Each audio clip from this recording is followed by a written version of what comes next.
Welcome to Coaches Weekly. I'm CJ Sellner here with the head track coach, Phil Kopinski, the mad scientist. You guys had the NACC Championships this week. Shorthanded a little bit on Saturday with the graduation here at CUC, but a lot of really good marks. Abby Pierce wins the conference championship in the discus. A lot of school records went down as well for you guys this week. Yeah, I think first and foremost, take a moment to recognize the seniors. 4 years of hard work, perseverance, and it paid off. And that was just in the classroom.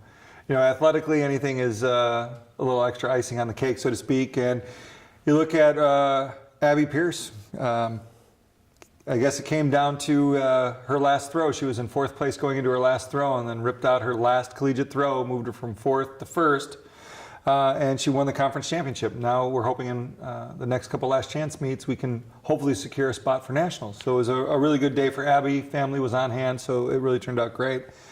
Rashada Anderson, after an up and down indoor season with illness, really came through when she needed to. Ran some really good 100 times, made the final, scored some points, and was part of a 4x1 team that set a new school record.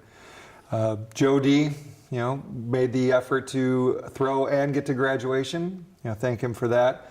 John Hoffman, slacker, decided to put graduation ahead of running, but he's had job interviews and other things, so John and I knew about this months coming into it, and he was sorrowful that he couldn't balance both, but wasn't able to do that. We also had Aaron Boyer, who will be graduating in December, so this is essentially, as a senior, his last meet, so we were sad to see him go, but it was a good way out the door for Aaron as well. He managed to run a really good race, and I know I'm missing somebody. It'll come to me throughout the interview, and then I'll do a little break-in to mention my other senior.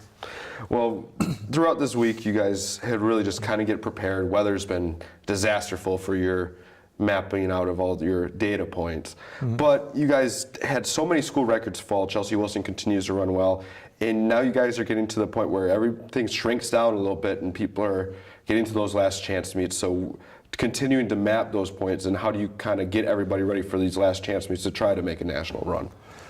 Well, thankfully we're back on schedule now, and with all the errors and weather-related issues and rain and then snow and everything that's occurred, everything kind of came together for the conference meet. Everybody ran really well. It was exciting to see that. And now, hopefully with weather somewhat stabilized, although it is today May 9th and it's 52 degrees out again today, so we're happy about that. We're going to continue to press on, and things are looking upward. We have the last chance meet at North Central this coming weekend, and we have a handful of athletes that are still either now training at home or going to commute up for practice, and a couple staying on campus to try to hit some more of those either seniors trying to hit that last high mark on the way out, or some of our athletes like Chelsea that are at nationals but trying to secure their spots. Now, getting to that point, it's got to be fun for you because you have such a big group that you get to work with all year long, all your coaches. But to have that kind of specialized, smaller group that you're just working out the really fine details of everything to try to just shave that little bit off, or for Abby, try to add those extra few inches that she needs to make a national meet.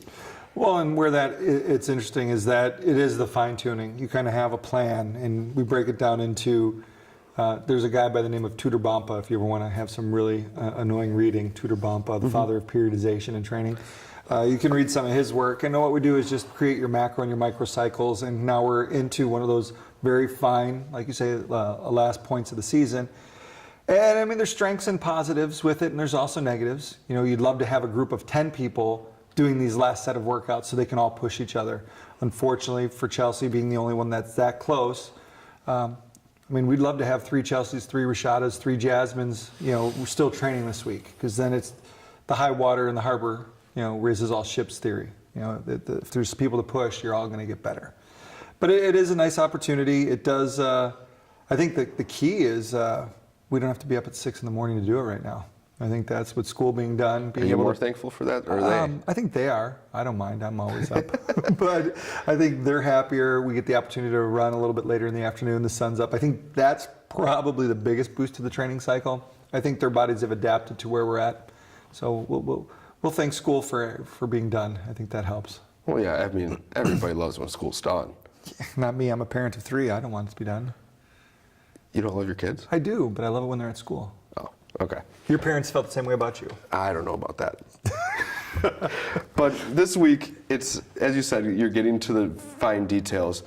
And is it just something that you change? How do you change to get to those details with practice? Because obviously you still have to run your normal workouts, but is it more that you're working on something in the starting blocks or something like that, or just a little bit on a turn for Abby in the throws?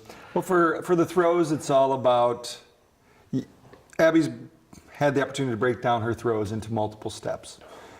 And every step at a different point during the year has been outstanding. For her, it's that repetition of just getting that feel for when it does click. So this just gives her an opportunity for another 100, 150 throws this week to get in practice to feel comfortable.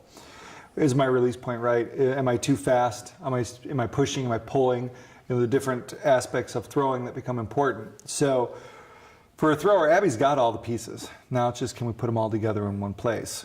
For Chelsea, it's just maintaining her strength and her speed right now. As the weather warms up, sprinters get quicker, and she'll continue to lift and be strong, and you'll fine-tune some of her workouts. There'll be a little bit more high intensity, a little bit more recovery, allow her body the opportunity to feel fast. And then with the distance runners, a lot of times at this point of the year, not giving away any trade secrets, but we basically just work on pure speed for the last couple weeks. We've done you start out with all endurance and base, and then you transition into a combination of base and start to bring in speed. And we've just brought speed into it for Josh and Alicia in the last week, and it already paid dividends at the conference meet because they're strong enough. Now we'll just work speed for 2 weeks and get their bodies used to turning over. Well, we look forward to seeing what you guys can do in the upcoming. Or the coming up. Upcoming. Whatever he says. He's a linguistic expert, this guy. For Coach Phil Kopinski, I'm CJ Sellner. We'll get you the results of the Last Chance Suites at cucougars.com. And thank you for watching Coaches Weekly.